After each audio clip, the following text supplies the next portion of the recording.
ఆ తుఫాను వల్ల 3 రోజులు మాస్టర్ గారు నెల్లూరులో ఉండాల్సొచ్చింది.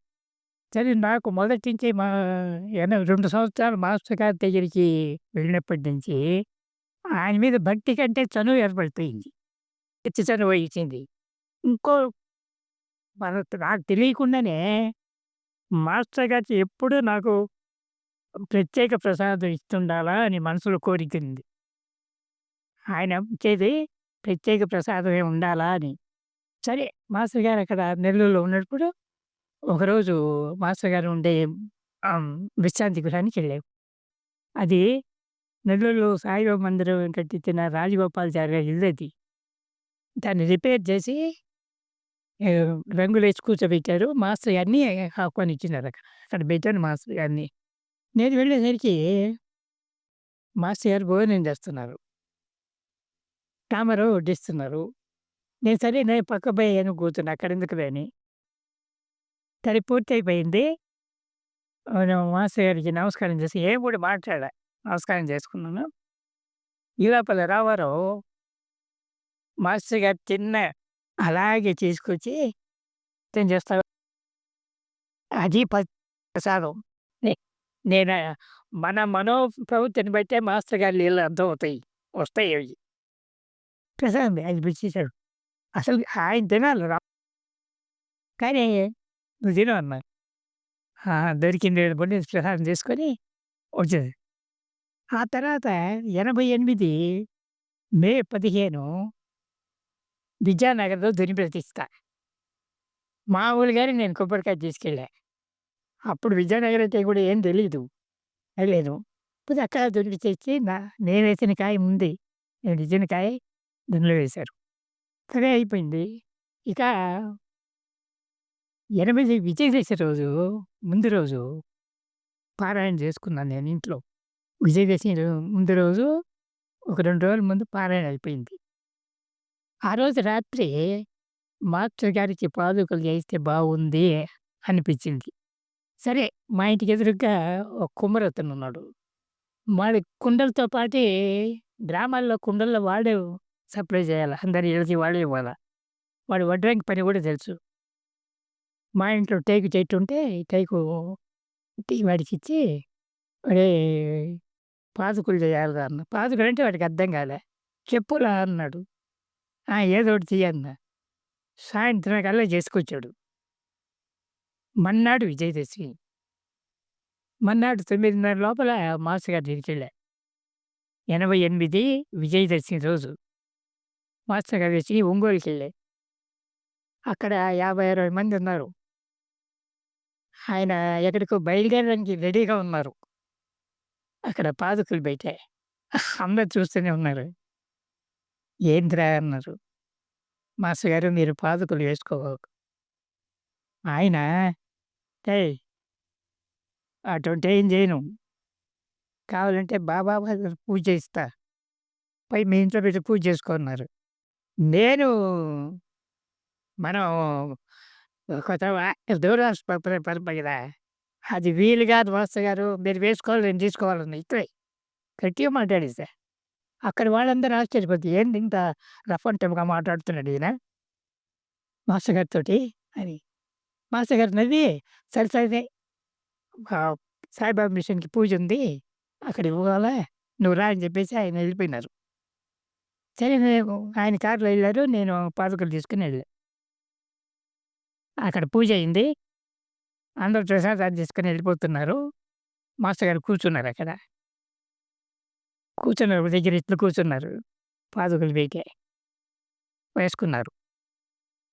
వేసుకొని సాయి లీలామృతం గురి చరిత్ర ఇవ్వకుండా సాయి సన్నిధి పుస్తకం ఇచ్చారు. చూడు బాబా దగ్గరికి నన్ను ఎట్లా పంపిస్తున్నారనేది స్టెప్ బై స్టెప్పు. ముందు తర్వాత ఒంగోలు సాయిబాబా మందిరం. నెక్స్ట్ సాయి సన్నిధి అని స్వయంగా రాశారు. నా పేరు మల్లికార్జునరావు. నేను కావాలని ఒత్తుగా రాస్తా.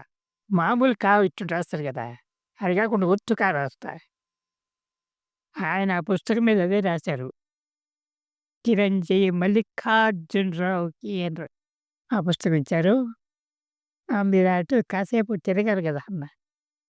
సరే 2, 3 సార్లు తిరిగారు. ఈ లోపల రామారావు "తీసుకోవయ్యా మళ్ళీ ఆయన గబక్కన శృతయితే కష్టం గదా!" అన్నారు. సరే మళ్ళీ కూర్చొని చదివేశారు. ఇంకంతే పాస్‌బుక్ తీసుకున్నా.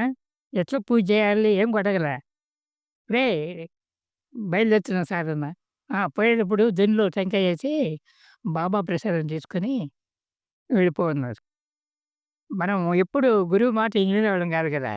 సరే ప్రసాదం తీసుకున్నాము. వ వెంటనే వెళ్ళాలెళ్తే అక్కడ ఆ ఊరికి పోయేసరికి సాయంత్రం అవుతుంది. సాయంత్రం ఇంట్లో పెట్టి హారతివ్వాలని. 6 గంటకల్లా మా ఊరికెళ్ళిపోయా. అభిజేసిన రోజు. 6 గంటల హారతి ఇచ్చేసాను. ధూపహారతి ఇచ్చేసి. మర్నాడు దత్తమందిరం వెళ్ళి కనుమూరు సుబ్రహ్మణ్యం గారితోటి "సార్ మాస్టర్ గారి పాదుకలు తీసుకొచ్చానన్నా." ఆయన ఆశ్చర్యపోయి "ఒరేయ్! పాదుకలు ఇస్తున్నారంటే మాస్టర్ గారు సమాధవుతారు" అని చెప్పేశారు. "అదేంటి సార్" అంటే, "ఆ మాట అన్నారేందండి? అక్కలకోట స్వామి చరిత్ర చదువుతున్నాం గదా! స్వామి సమాధయ్యే ముందు ఎంతోమందికి పాదుకలు ఇస్తారు గదా! ఇప్పుడు నీకు చేసింది అదే" అన్నారాయన. సరిగ్గా 6 నెలలకి 88 ఇచ్చిన తర్వాత ఏప్రిల్ 12కి 6 నెలలు. ఎక్కడ బావుండేది? అక్కడ సమాధి అయిపోయినారు మాస్టర్ గారు. అయిపోయిన తర్వాత మనం మందిరంలో చేర్చిమి. సరే ఈ జయజప ఆదిమ సత్రం మందిరంలో దాదాపు 12, 13 సంవత్సరాలు. 2005లో ఒకరోజు మాస్టర్ గారు ఎప్పుడు దర్శనం ఉండదు మాస్టర్ గారికి. ఏమంటే నేనెప్పుడు దర్శనం అడగలా. అందుకని ఆయన మాటలు వినపడుతుంటాయి. "ఒరేయ్! నీ టైం అయిపోయిందిరా బయలుదేరాలన్నారు." నాకర్థం కాలే. నాకు టైం అయితే నేను పైకనుకున్నా. నేను రాను. నాకు బానే ఉంది ఆరోగ్యం. పైకి రానని. సరే ఆయన ఏం మాట్లాడతారు, సరే ఎళ్ళిపోయినారు. తర్వాత 3 రోజులకల్లా అక్కడి నుంచి వెళ్ళిపోవాల్సిన పరిస్థితి వచ్చింది. అక్కడి నుంచి వెళ్ళిపోయే పరిస్థితికొచ్చేసింది. సరే ఎక్కడికి పోవాలి వీళ్ళు గుంటూరులో ఉంటది ఫ్యామిలీ. ఎట్లా పోషించాలా? ఇది కదా! సరే ఇటువంటి సత్యం మా ఫ్రెండు సత్యకుమారు. అతనేం చేశాడంటే మల్లికార్జును గుంటూరుకెళ్ళిపోతున్నాడు. అతని దగ్గరే కదా పాదుకలుండేది. మీరు విద్యానగర్‌లో పూజారి పని ఇస్తే అతను అక్కడే ఉంటాడు గదా! అన్నాడు. ఆయన ముందు చూస్తాంలే అన్నాడు. తర్వాత ఒకరోజు శేషాద్రి గారు, చూడండి వచ్చేసారు నెల్లూరులోనే. దగ్గరికొచ్చి నాతో మాట్లాడారు. మన మందిరం ఉంది. ఆహ్, పూజారి గారు అప్పుడు మేము రూ. 2000 ఇస్తాం అప్పుడు అని. ఓయమ్మో! అప్పుడు 2000 అంటే ఇల్లు, బియ్యం అన్నీ ఆడే. పూజారిగా చేరిపోయా. ఒంగోలు సుబ్బారావు అప్పుడు పూజారిగా పనిచేస్తున్నాడు. అంతకుముందే ఆయన 13 సంవత్సరాలు చేస్తున్నాడు. నన్ను చూడంగానే "మీరు మాస్టర్ గారి దగ్గరికొచ్చేవాడు కదా!" అన్నాడు. అన్నీ చేత మేమిద్దరం కలిసి 13 సంవత్సరాలు చేసాం. చేసిన తర్వాత అక్కడ మొదట 2 సంవత్సరాలు మనతో గొడవలు. కొంతమందిని వాళ్ళకి, భక్తులకి నాకు గొడవ. మాస్టర్ గారు ఒకసారి నాకు ఎందుకు చెప్పారో చెప్పారు. మా ఊరికొచ్చినప్పుడు పక్క ఊరికి పోతూ కారులో చెప్పుకొచ్చారనమాట. సమయపాలన ముఖ్యం. 1 సమయపాలన ముఖ్యం. 2 ఏ కార్యక్రమమైనా అరగంట ముందో, గంట ముందో మానసికంగా, శారీరకంగా తయారుగా ఉండాలి. మూడోది నీ భావాలు ఎటువంటివైనా స్పష్టంగా చెప్పడం నేర్చుకోమన్నారు. ఆ భావాలు అవతలోడు వింటాడా లేదా అనేది అనవసరం. నువ్వు చెప్పదలుచుకుంది స్పష్టంగా చెప్పు అని చెప్పేసి. నాలుగోది పారాయణ. ఒకే స్థలంలో, ఒకే టైంలో చేయమన్నారు. ఈ 3 ఖచ్చితంగా మొదటి 3 100కి 99% పనిచేశాయి. సమయపాలన గాని, ఒక అరగంట ముందు రెడీ కావటం గాని, నా భావాలు ఏదో నాకు చెప్పడం గాని ఇది చేశా. పారాయణ మటుకు కుదరదు. గుళ్ళో పారాయణ చేసేటప్పుడు ఒక టైంలో కూర్చొని చేస్తుంటే అటు పూజకొచ్చేవాళ్ళు ఉంటారు, మాట్లాడేవాళ్ళు ఉంటారు. అది చేయలే.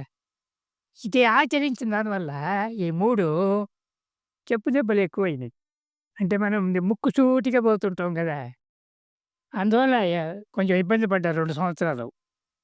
తర్వాత 2 సంవత్సరాలు పూర్తయిన తర్వాత అది పెద్ద సావుకిగా వచ్చేసింది. అమ్మో! పెద్ద సావు వ్యవహారం పెద్దదేనామె.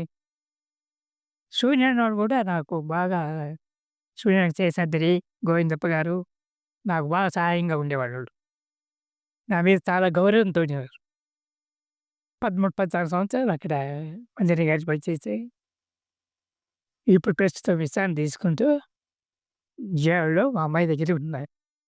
ఈ గురు సాయినాథ్ మహారాజ్ కీ జై. అవధూత భరద్వాజ మహారాజ్ కీ జై. హరి ఓం గురుదేవ దత్త. మా అమ్మాయి 5, 6 ఏళ్ళప్పుడు పసిరికలొచ్చాయి. జాండీస్ కుదిరిపోయినాయి. డాక్టర్లు హోప్‌లెస్ అనేసారు. సరే ఇంకా పరిస్థితి ఎట్లుంటుందేమో అని చెప్పేసి మాస్టర్ గారి దగ్గరికి తీసుకెళ్ళాం. మాస్టర్ గారి ఇంటికెళ్ళి మాస్టర్ గారి దగ్గర ఆశీస్సు తెచ్చుకుందాం అని చెప్పి ఆ పాపని తీసుకొని ఇద్దరం బయలుదేరాం. ఒంగోలు చేరాం. మేము పోయేసరికి 56 మంది ఇంట్లో మాస్టర్ గారి దగ్గరున్నారు. మాస్టర్ గారు లోపల అమ్మగారి దగ్గరున్నారు. 3 కార్లు బయటున్నాయి. సరే నిర్బాపులమై మామూలుగా బయటున్నాయి. 56 మంది ఇంట్లో ఉన్నారు. మాస్టర్ గారు అమ్మగారి దగ్గరున్నారు. సరే మా మిసెస్ లోపలికెళ్ళింది అమ్మగారి దగ్గరికి. నేను బయటే కూర్చొని ఎప్పుడు నేను ఒంగోలు వెళ్ళినా మాస్టర్ గారి దర్శనంకి అమ్మగారి దర్శనం ఎప్పుడు ఉండదు. కూర్చున్నా బయట. మాస్టర్ గారు ఇవ్వంగానే అమ్మ మల్లికార్జున వచ్చారా అని అడిగారు. సరే పిలుస్తాడని చెప్పి పాపని తీసుకొని వెళ్ళి మాస్టర్ గారు జాండీస్ ముదిరిపోయినాయి అన్నారు. జాండీస్ ముదిరిపోయినాయా? ప్రాణాపాయమా? అని నవ్వుతూ ఊది పెట్టారు పాపకి. అప్పటిదాకా జ్వరం ఉందామెకి. ఆ జ్వరం తగ్గిపోయి వెంటనే ఒక అరటిపండు ప్రసాదంగా ఇచ్చి తినిపిచ్చారు. ఇచ్చి ఆయన ఒక వారం రోజులు రంగరాజ హాస్పిటల్‌లో పెట్టు. ఏ పసిరికలు ఏం చేయవులే. బావుంటది పాప అని చేశారు. ఇంక వెళ్ళిపోతున్నారు. చూడు ఎంతమందున్నారో. వాళ్ళు 5 గంటలకొచ్చారట. తర్వాత చెప్తున్నారు, "సార్ మీరొస్తారేమో వెయిట్ చేస్తున్నారాయన. మేము 5 గంటల నుంచి కూర్చోనున్నాం. కార్లు పైకి సత్సంగానికి తీసుకెళ్ళాలని. మీకోసం చూస్తున్నట్టున్నారు" అని చెప్పి గబగబా వెళ్ళిపోయారాయన మాస్టర్ గారు. నాతో ఏం మాట్లాడలే. పసికిలు తెచ్చాడా? దానికి వైద్యం అరటిపండా? ఆ! అరటిపండుకి వచ్చింది. ఆయన సంకల్పం అట్లుంటుందిది. మీరు ఇంటికి తీసుకెళ్ళిపోయాం. నేనేం మందు కూడా ఇప్పించలా. వారం రోజులకి క్లియర్ అయిపోయింది ఆయన. ఇకేం లేకుండా అయిపోయింది. 1990లో పాదుకలు తీసుకొని నేను జయమర్జన్ దారెడ్డి బస్సులో యాత్రకు పోయాం. యాత్రలు ఏంటంటే ఎక్కడైనా బా పాదుకలకి మాస్టర్ గారి పాదుకలకి హారతి ఇవ్వటం, నైవేద్యం పెట్టడం అంతా ఉంది. కరంజా పోయేసరికి అది మర్చిపోయామో, పాలుబాలికో ఆయనకి నైవేద్యం పెట్టలా మాస్టర్ గారి పాదుకలకి. సరే మేము గుడి మందిరంలోనే పడుకున్నాం. వీళ్ళు సత్రంలో పడుకున్నారు. సరే ఆ రాత్రి 1 గంటప్పుడు నిద్ర సరిగ్గా లేదు నిద్ర వచ్చేసి మందిరంలోకి వచ్చేసింది నేను పడుకున్న దగ్గరికి. వస్తే ఇక్కడ మాస్టర్ గారు ఆయన కల్లో 7 ఏళ్ల పిల్లాడిగా కనపడి, "అమ్మా! ఇవాళ నైవేద్యం పెట్టలేదు నాకు" అని అడిగారు. అక్కడ ఏంది ఆయన మాస్టర్ గారు కనపడలా. దత్తుడు కూడా కనపడలా. 7 ఏళ్ల పిల్లవాడు. అంటే అర్థమైంది నరసింహ సరస్వతి ఆడుకున్న స్థలం అది. అది మాస్టర్ గారు చేసిన లీల. ఈ లీలని అమ్మగారు పదే చెప్పించుకొని వినేవాళ్ళు. ఆమె చేత సాహసాలు విన్నారు ఆమె దగ్గర. అది అయిపోయిన తర్వాత అది ఆయన దత్తుడని నిదర్శనం ఇచ్చారు. నాకు కోరికుండేది. నాకు చెప్పలేదు కదా దత్తుడని. ఆమెకు చెప్పాడు అని నాకు అనుమానం ఉండే ఉండేది మొదటి నుంచి కూడా. ఈయనందరూ దత్తావతారం అంటారు. అంటే ఏమనో, అనుకోకపోతే ఏమనో ఇదుంది మనసులో. 2010లో మాస్టర్ గారి శిష్యుడు టీడీ కృష్ణమూర్తిని ఇప్పుడు ఒంగోలులో సత్సంగాలు చేస్తుంటారు. నెల్లూరు అబ్బాయి. శ్రీనివాసుని తెలుసా నీకు?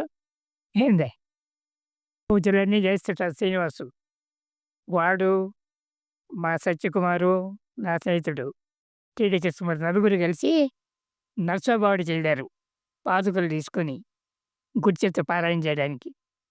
అక్కడ మందిరంలో వీళ్ళు ప్రదర్శన చేస్తున్నారు. అంతకుముందు 60 మంది వెంకటగిరి వాళ్ళు గుడిచెత్త పారాయణ చేస్తున్నారక్కడ.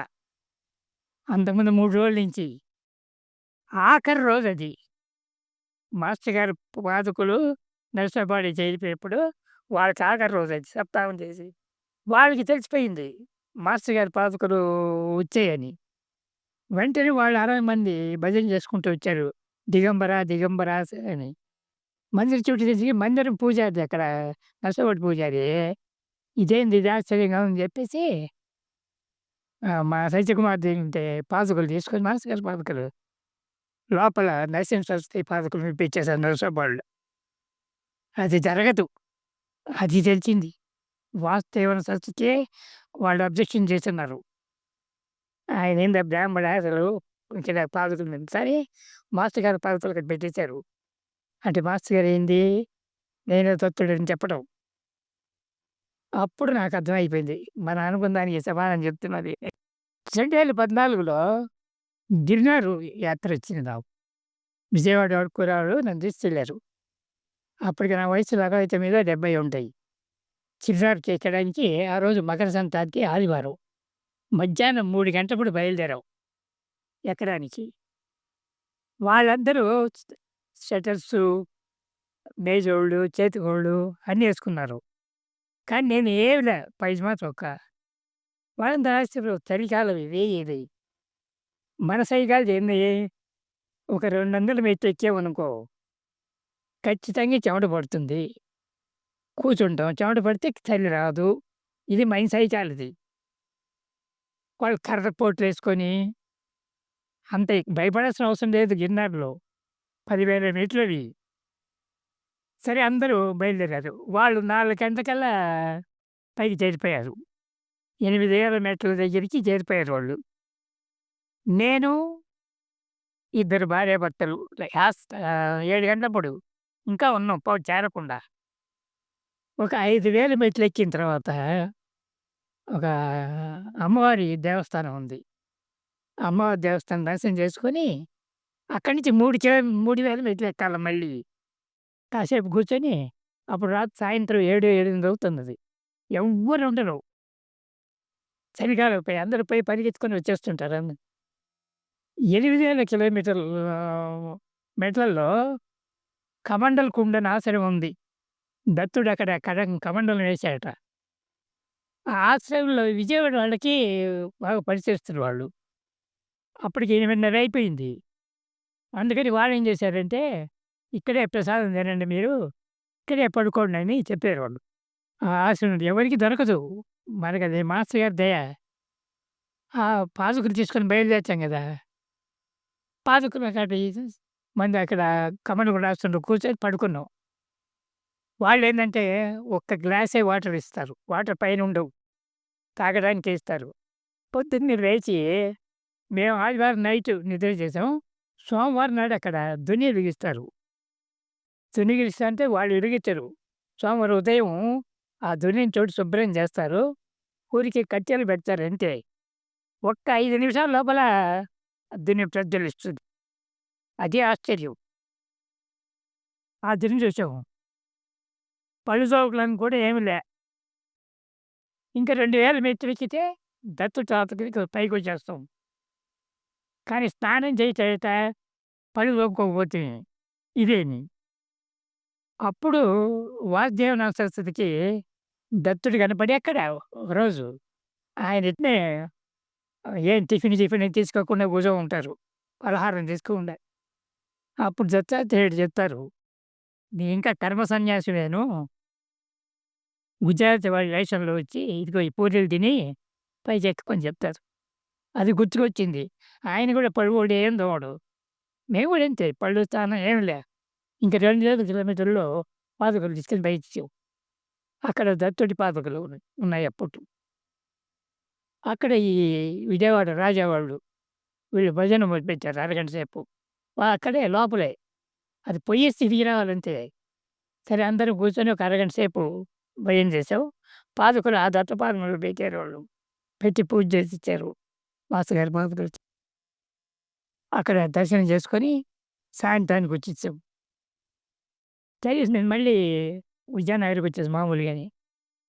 2015లో డోన్‌లో సమ్మేళనం. కర్నూలు దగ్గర డోన్‌లో. అందుకని పారాయణ చేసి ఆహ్, పదో రోజు రాత్రి సమ్మేళనం అయిపోయిన తర్వాత కురుపురం పోయి అక్కడ నిద్ర చేయాలని సంకల్పం పారాయణ చేసుకొని. అట్టనే ఒక అమ్మాయి విజయనగరంకొచ్చే అమ్మాయి కర్నూలులో అన్ని ఏర్పాటు చేసింది. కురవపురం పోవడానికి, అన్ని రావడానికని. ఆ అమ్మాయే డోన్‌కి తీసుకెళ్ళింది. డోన్‌లో ఫిబ్రవరి 9, 10 కార్యక్రమాలు. 8, 9 కార్యక్రమాలు చూసింది. 9వ తేదీ మనం వచ్చేసాం. పదో రోజు ఇక బయలుదేరేటప్పుడు ఇక్కడ మేము సమ్మేళనం బయలుదేరేటప్పుడు ఒకాయనొచ్చి విద్యానగర్‌లో కురవపురం దేనికి మంత్రాలయం రమ్మని చెప్పారనమాట. సరే మేము డోమ్‌లో పోయేసి మంత్రాలయం పోయినాం. మంత్రాలయం దర్శనం చేసుకొని అది నెల్లూరు బస్సు. నెల్లూరు నుంచి మంత్రాలయం, మంత్రాలయం నుంచి నెల్లూరు బస్సది. మేము పోయేటప్పుడే నెల్లూరు నుంచి మంత్రాలయం బస్సులో ఆ 9వ తేదీ తాతగారి దగ్గర ఉన్నాం కదా! రామిరెడ్డిపేట. తాతగారి దగ్గరుండి ప్రసాదం తీసుకొని వెళ్ళాం. 10వ తేదీ మంత్రాలయం చూసాం. 10 బయలుదేరాం. సరే మంత్రాలయంలో సాయంత్రం నెల్లూరు బస్ ఎక్కాం. ఎక్కి సీట్‌లో కూర్చున్నాం. మొదటి 1, 2 సీట్‌లో. కర్నూలులో ఆనంద్ వెంకటేశ్వర్లు వాళ్ళు వీళ్ళందరూ చూడడానికొచ్చారు ఊరికే. నన్ను ఊరికి చూడడానికని బస్సులో ఎక్కారు. చూసారు. సరే బస్ బయలుదేరింది. నేను పక్కన పక్కన కూర్చోనున్నాం. తెల్లవారుజామున 10 గంటలు 3 గంటలప్పుడు నాకు ఎడమ చెయ్యి నొప్పి పుడుతుంది. నాకు అర్థం కాలే. ఎక్కడ నేను నా వయసులో ఎప్పుడు పడలా. ఎప్పుడు కింద పడటం అని, కాళ్ళు చేతులు విరగటం గాని ఏమి లేవు నాకు. సరే కాసేపటికి ఒళ్ళు చెమట పడుతున్నది. నాకు డౌట్ వచ్చేసింది. ఏదో గందరగోళం అని. కాసేపటికి గుండె నొప్పి వచ్చేస్తుంది. తెల్లవారుజామున 3 సరే పక్కన పడుకో ఉంది గదా! ఈ లేపి కూడా ఏం చేస్తాం? సరే ఒక అరగంట సేపు తనకలాడుతూనే నామం చెప్పుకుంటూ అటు ఇటు. తర్వాత లేపేసా. పక్కనే మా వెనకనే పాపం శ్రీనివాస్ ఉన్నారు. నెల్లూరు అబ్బాయి. ఆ అబ్బాయి ఏం చేసాడు, ఆ అబ్బాయిని లేపంగానే ఆ అబ్బాయి చీటీ ఏదో పెట్టి ఏదో చేసాడు. సరే బస్సు వాడికి చెప్తామంటే ఎక్కడ ఆపుతాడో తెలీదు. ఎక్కడ ఏ హాస్పిటల్ దిగుదామంటే గందరగోళం. సరే అదే అంత నొప్పితోని ఉదయం నెల్లూరుకి 6:30కి చేరిపోయాం. ఈ శ్రీనివాసులు అనే అబ్బాయి వాళ్ళ ఇంటికి తీసుకెళ్ళాడు. వాళ్ళ ఇంటికి తీసుకెళ్ళినప్పుడు నాకు అది అర్థమైపోయింది. ఇది హార్ట్ అటాక్ అనే మైల్డ్‌గా వస్తున్నదని. సరే పడుకోలేను, కూర్చోలేను. వాంతయింది, మోషన్ అయింది. అవి 2 కాకూడదట. అయింది. సరే వాడేం చేస్తాడు వాడికి భయం అయిపాయె. ఏదో చెయ్యి నొప్పిందని చెప్పేసి ఏదో మందు గిందు ఇష్టం చేసాడు మాకు టాబ్లెట్ ఇచ్చి. తర్వాత 10, 11 గంటలకి ఫోన్ చేశాడు. సూర్యనారాయణ వాళ్ళకి. అంతా ఈ సత్యకుమారు, సూర్యనారాయణ వీళ్ళందరూ వచ్చేసారు. 20 మంది మాస్టర్ గారి భక్తులందరూ వచ్చేసారు. సమయానికి మా అల్లుడొచ్చాడు ఈయన. ఆయన ఎప్పుడు నెల్లూరు రాడు. ఎందుకొచ్చాడో వచ్చేసాడు. అందరం హాస్పిటల్‌కి పోయినాం. అక్కడ అంజనీ కుమార్ అని ఓ డాక్టర్ ఉన్నాడు నెల్లూరులో. ఆయన సత్సాయి భక్తుడు. ఆయన కన్సల్టేటివ్ ఊరికే హార్ట్‌కి ఆపరేషన్ చేయడు. చెప్తాడు. ఇది చేయాలి, ఇది చేయాలని చెప్తాడు. మన బ్రాహ్మడే. యెస్. ఆయన ఏం చేశాడంటే ఒక 5 ఇంజెక్షన్లు చేశాడు. చేసి ఒక వారం, 10 రోజులు పర్వాలేదండి.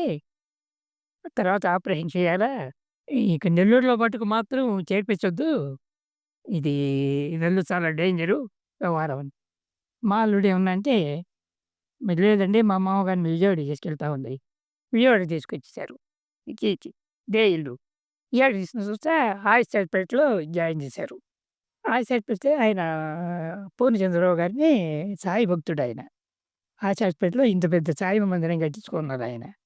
మన చేతుల్లో ఇదే పుస్తకం ఉంటుంది ఎప్పుడు శిలావృతం. ఆ పుస్తకం చూసారు. అయినప్పుడు తాతగారు, తాతగారు అని మొదలుపెట్టాడు. మీరు 3 రోజులు హాస్పిటల్‌లో ఉండాలి. బ్లడ్ టెస్టు, యూరిన్ టెస్టు అవేంటి బీపీ చెక్ చేయాలని. సార్ బీపీ బ్లడ్ చేసేయండి. బీపీ ఏమి ఉండదు సార్ నాకు. షుగర్ ఉండదు అన్నా. ఆయన నవ్వాడు. ఈ వయసులో మీకు ఉండదులేండి. మీరు చెప్పేదేంది? నేను చెప్పేది మీరు వినాలా? అది 3 రోజులు ఉన్నాం. హాస్పిటల్ మూడో రోజు ఆపరేషన్ చేస్తానంగా ముందు రోజు ఏం చెప్పాడాయన? ఆధార్ కార్డ్ గాని, ఆరోగ్య కార్డ్ ఆరోగ్యశ్రీ కార్డ్ కావాలండి అన్నాడు. 2 లేవు. 2 లేవు. లేతే రేషన్ కార్డ్ అన్నాడు. అది లేదు. ఏమిలే ఎట్ట చేయాలా? ఆర్ఎస్‌వైకి మనం పనికిరాము. డబ్బులు పెట్టాలి. 3,00,000, 4,00,000. సరే ఇంతెందుకని ఏం చేశారు మా అల్లుడు, విద్యానగర్ పోయొస్తానండి ఒకసారి అని రేపు ఆపరేషన్ ఉండంగా ఇవాళ విజయనగర్‌కెళ్ళారు. వెళ్ళి సూర్యాన్ని కలిసారు. ఆయన ఏం చేశారు, ఎంఆర్ఓ దగ్గరికి పోయి కోట్ల ఎంఆర్ఓ. ఎంఆర్ఓ సర్టిఫికేట్ రాస్తాడు ఆయన. సాయిబాబా మందిరం పూజారి పెద్దాయనను. ఆయనకి లేకపోయినా ఆరోగ్యశ్రీ పనికొస్తాడు. అయితే ఇది కరెక్ట్ సంతకం ఉండాలని చెప్పి ఆయన ఎంఆర్ఓ సంతకం చేయించాడు. సరే ఆ టైంలో నెల్లూరు, చిత్తూరు నుంచి గుంటూరు దాకా సూర్యనారాయణ అన్న ఎమ్మెల్సీ విటపు బాలసుబ్రహ్మణ్యం గారని చిత్తూరు నుంచి గుంటూరు వరకు ఎమ్మెల్సీ ఆయన. ఆయన దగ్గరికి ఆయనేంటంటే ఆయనకి దేవుడు, దేవుని వ్యవహారం ఉండదు. ఎవరికైనా మంచి చేయాలనే ఉద్దేశంలో ఉంటాడాయన. ఆయనకి దగ్గరికి సూర్యనారాయణ పంపించాడు మనిషిని. అదెంతసేపు అని చెప్పేసి వాడు ఆయన పిఏని ఎమ్మెల్సీ పిఏని కలెక్టర్‌ది దగ్గరికి పంపించి, ఈయన మా మందిరం పూజారి, ఈయనకి ఆరోగ్య కార్డ్ ఆర్ఎస్‌కి గాని, ఆధార్ కార్డ్ గాని, రేషన్ కార్డ్ ఏమి లేవు ఇప్పటికి. సర్టిఫికేట్ కావాలని. ఆయన వెంట వెతికి రాసిచ్చేసాడు. ఈయనకేం అవసరం లేదు ఆరోగ్యశ్రీ అర్హులవుతాడని చెప్పి ఆయుష్ హాస్పిటల్‌కి సర్టిఫికేట్ ఇచ్చాడాయన. అది సాయంత్రానికొచ్చింది. రేపు ఆపరేషన్ చేస్తారనంగా. వెంటనే ఆయన అడ్మిట్ చేసేసుకున్నారు. మర్నాడు ఆపరేషను. 11 గంటలప్పుడు. సరే లోపలికి తీసుకెళ్లారు నన్ను. అక్కడ ఇద్దరు లేడీ డాక్టర్లున్నారు. ఈయన పూర్ణచంద్రరావు డాక్టరున్నారు. ఆ లేడీ డాక్టర్లన్నారు. తాతగారు మీకు మళ్ళీ తలనొప్పి, వాంతిగా వచ్చేటట్టయితే చెప్పండి. మేము ఆపరేషన్ జరిపేస్తామని. నేనేం అటువంటి ఏం సావమ్మా. నాకు ధైర్యం. కాకపోతే ఇదిగో ఈ వీరామృతం నా పక్కన ఉండాలా? మీరనుకోవచ్చు మీరు చేస్తున్నారని. ఆపరేషన్ చేప్పుడు మాస్టర్ గారు, బాబా ఉంటారు డాక్టర్ గారి దగ్గరే. మీ పాటికి మీరు చేసుకోండి అని. ఆయన పూర్ణచంద్రరావు మీకంత ధైర్యమా అన్నాడు. అవును సార్ అని చెప్తే, అట్లయితే మీరు నెల్లూరు నుంచి సీడీ తెచ్చారు కదా! అది హార్ట్ సీడీ తీసున్నారు. అది చూడండి. చూస్తుండి నేను ఆపరేషన్ చేస్తానన్నారు. సరే ఆ టీవీ పెట్టాడు. తెచ్చిన తర్వాత హాఫ్ అన్ అవర్‌కి అసలు ఆపరేషన్ అయింది కూడా తెలీదు నాకు. టెంటు ఏసేశారు. అయిపోయింది. తాతగారు మీరు ఇంకా ఒక 6 నెలలు, 7 నెలలు రెస్ట్ తీసుకోవాలా అని చెప్పి ఒక 3 రోజులు ఉంచేసి డిశ్చార్జ్ చేశారు. ఇంట్లోకొచ్చేసావు. మనకి ఎప్పుడెప్పుడు విద్యానగర్ పోదాం నేనేమో పనికిరానంటారు. 6 నెలలు రెస్ట్ తీసుకుంటే గాని మీరు పనికిరారు పోవద్దని. తర్వాత 4, 5 నెలలు అయిన తర్వాత విద్యానగర్ పోయేసి పూజారి గాని ఆయన చనిపోయారు మళ్ళీ. ఆ టైంలో ఈ సుబ్బారావు మానేశాడు. నేనొక్కడినే చేసుకోవాలి మరి. అంటే బాబా మందిరానికి చేయాలి, దత్తుడికి చేయాలా, అక్కడ పూజారి ఉంటారు గానీ మాస్టర్ గారి దగ్గర. ఆ పూజా సభ పెడితే అది చేయాలా. 4ది చిన్న బాబా గురుస్థానంలో. 4 హారతులు ఇస్తూ ఈ 4 పూజలు మెయింటైన్ చేయాలా. 5:30 ఏమి లేకుండా ఆరోగ్యపరంగా ఏ తలనొప్పి లేకుండా సూర్యనారాయణ సాయంతోటి ఆర్థిక పని మళ్ళీ ప్రారంభం చేసేశారు.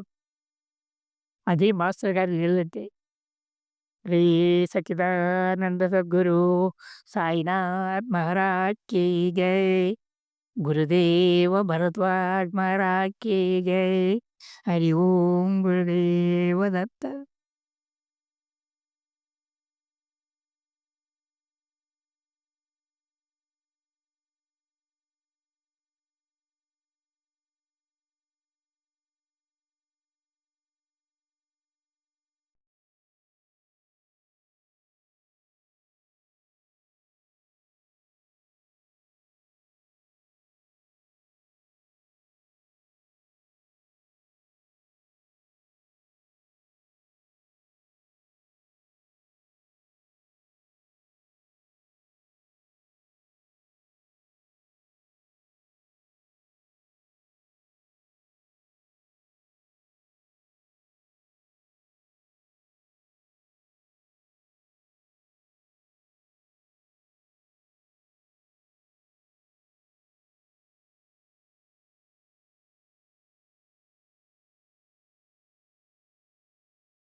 మీలో చాలామంది మా వీడియోస్‌ని చూస్తున్నారు కానీ సబ్స్క్రైబ్ చేయట్లేదు. తప్పకుండా మీరు ఆదరించండి. ఎలా అంటే మా ప్రతి వీడియోని మీరు లైక్ చేయండి. మీకు తెలిసిన అందరికీ కూడా మా వీడియోస్‌ని షేర్ చేయండి. అలాగే మర్చిపోకుండా బెల్ ఐకాన్ నొక్కి కొత్త కొత్త నోటిఫికేషన్‌లు వస్తాయి కదా! అందుకని బెల్ ఐకాన్ నొక్కండి. తప్పకుండా మా ఛానల్‌ని సబ్స్క్రైబ్ చేయండి. ఆశీర్వదించండి. నమస్కారం.